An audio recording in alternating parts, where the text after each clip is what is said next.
Hello guys, so for today's video, gagawan ko kayo ng tutorial kung paano mag-connect from Light Finance to MT5 or MT4 account using iOS.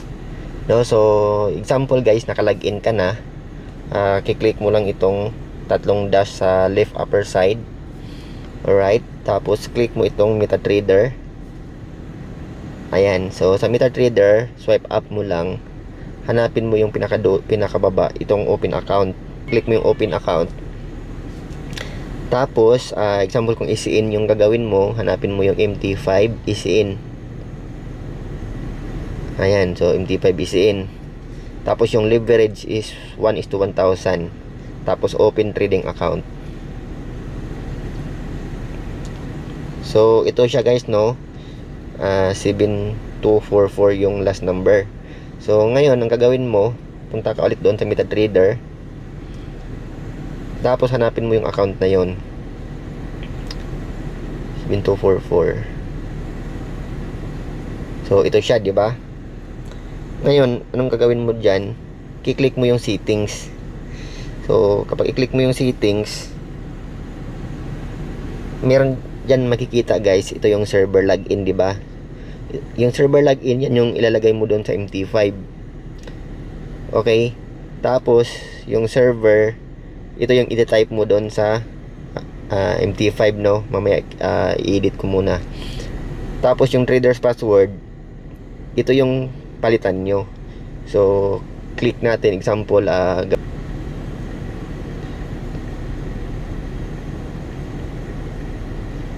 ayan guys, sample lang yan, no?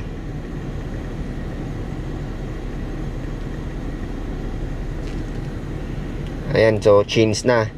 So ngayon, pupunta ka ngayon sa MT5, right?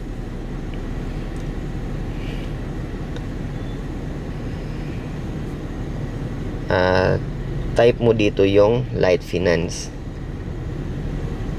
So ganyan yung makikita mo, no? Ayan yung lalabas. So ang pipiliin mo itong Global LLC.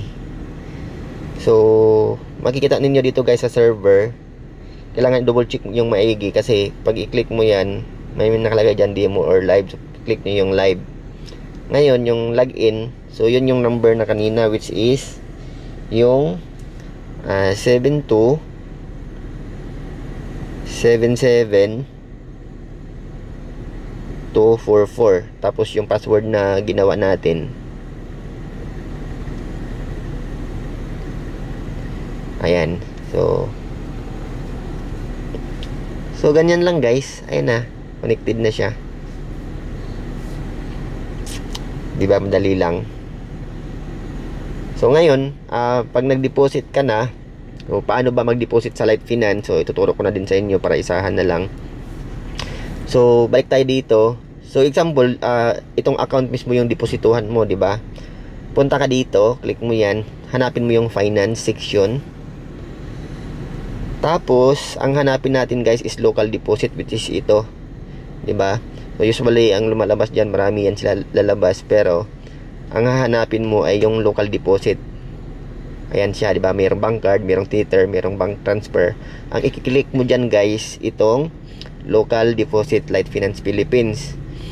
Tapos mayroon dito nakalagay trading account. So pipiliin mo yung account na pagpupunduhan mo. So example yung 7224 ang last. So example ito 244. So click natin yan, no? Tapos meron nakalagay dito guys, payment method. So bank account, matic yan. Ngayon dito, pag i-click mo tong select the bank account, maraming bank account ng Light Finance na pwede mong pagpilian. So example, meron Metrobank, meron Union Bank, meron BPI. So example, kung mag-deposit ka sa Union Bank, so ito yung account number sa Union Bank, yung 0026900117443. Tapos Top Creation Advertising Corporation, yan yung account name. Tapos pag nag-proceed ka na, ang ilalagay mo dito guys sa ilalagay mo dito sa number of successful transaction is yung reference number doon sa complete transaction ng deposit mo. Tapos yung resibo or yung screenshot ng transaction mo, i-ano mo na lang dito, upload mo na lang siya. Tapos yung amount, pipili ka dito ng amount. Example, kung sabihin natin 50,000 yung dineposit mo, ganyan 50,000. So pwede mo lagyan guys ng promo code. Ang lagay nyo sa promo code dyan ay PH bonus, PH bonus 30. Ganyan. So merong nakalagay dito guys, no, you will receive 847.46. So meron siyang dagdag sa equity. 'Di ba? Kahit pa paano malaking bagay din 'yan, guys. 30% tama ba? Yes, tama. Tapos continue mo lang. So antayin mo na lang na dumating siya, pumasok siya sa MT5 account mo. Alright, so ito yan siya guys, no. Ayan. So yun lang guys, and I hope nasundan nyo ng maigi. Kung meron kang katanungan, huwag kang madalawang isip na magtanong sa akin. Okay?